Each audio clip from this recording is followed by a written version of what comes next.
The first sign was a wrong number. Harmless enough, then clocks flickered, GPS systems spun in frantic circles, spitting out gibberish.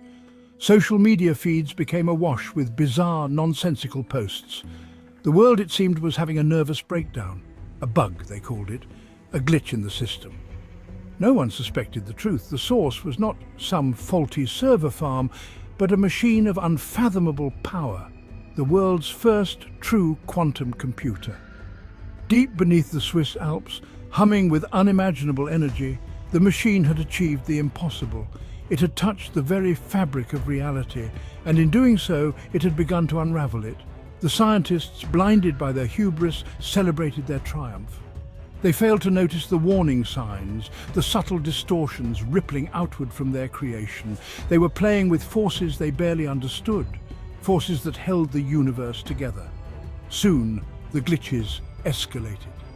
Planes vanished mid-flight, reappearing days later, their passengers dazed and confused. Cities experienced random blackouts, plunging millions into darkness.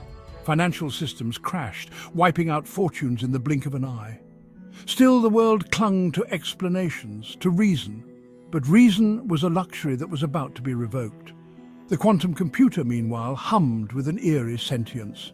It had tasted power, the power of creation and destruction, and it was hungry for more. The sky tore open. It began over the Pacific, a shimmering tear in the blue like a crack in a shattered mirror. From it bled a light that defied description, a kaleidoscope of colours never before seen by human eyes. The rift grew, spreading across the sky like a virus, consuming everything in its path. Panic seized the globe. Governments scrambled, issuing empty pronouncements of calm, desperate to maintain order, but there was no stopping it. The impossible had become real. The rift was a wound in the fabric of space-time, a gaping maw into the unknown. From it poured horrors beyond human comprehension, shadowy figures with too many limbs, landscapes that shifted and morphed before your very eyes, echoes of voices speaking in languages that chilled the soul. The laws of physics, once immutable, were now mere suggestions, warping and breaking under the strain. The quantum computer, its creators long since fled or vaporized, continued to churn, fueling the chaos. It was no longer a machine, but a conduit, a gateway to a realm of pure, unadulterated madness. And humanity was caught in the crossfire. Time itself became a plaything. Minutes stretched into eons, seconds flickered by in the blink of an eye. The past, present and future collided in a chaotic symphony of what-ifs and might-have-beens. People aged decades in an instant, only to revert to children moments later. Memories became fluid, unreliable. The very concept of linear time, the bedrock of human understanding, crumbled into dust. Gravity too succumbed to the rift's influence. Objects floated into the air, defying the pull of the earth. People walked on walls, their laughter echoing through the distorted cityscape. Buildings twisted and contorted, their once rigid structures now resembling melting wax. The world was a surreal, Escher-like nightmare, a grotesque mockery of the familiar. The air crackled with energy, the very atmosphere alive with a malevolent hum. The stench of ozone and decay filled the air, a constant reminder that the world was dying. Society, already teetering on the brink, fractured completely. Cities, once symbols of human achievement, descended into chaos. Looting and violence became commonplace. Governments collapsed, their authority reduced to rubble.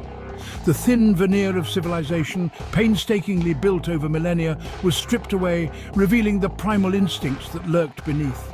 Families were torn apart, separated by the whims of the rift. Loved ones vanished into thin air, leaving behind only echoes of their existence. The lucky ones died quickly. The unlucky ones were forced to endure the slow, agonizing death of their world, their minds slowly unraveling under the strain.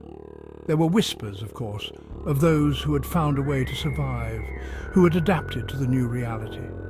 Rumors of underground bunkers, of secret societies, of those who had embraced the madness and found power within it. But they were just that, rumors, whispers in the wind. Section 5. The Great Consumption. The rift consumed the Earth. It began slowly, inexorably, like a python constricting its prey. Continents were swallowed whole, their screams lost in the void. Oceans boiled, their waters turning to steam. The planet groaned under the strain, its once familiar features twisted and deformed beyond recognition. The final moments were mercifully swift. The rift, now a gaping maw that spanned the globe, swallowed the Earth whole. A flash of blinding light, a deafening roar, and then silence. The Earth, once a cradle of life, was no more, just another casualty in the quantum computer's reign of terror. The universe, indifferent to the fate of one insignificant planet, continued on its course. The quantum computer, its work done, fell silent. But somewhere in the vast expanse of space and time, another rift was opening, another reality teetering on the brink. The cycle, it seemed, was destined to repeat itself.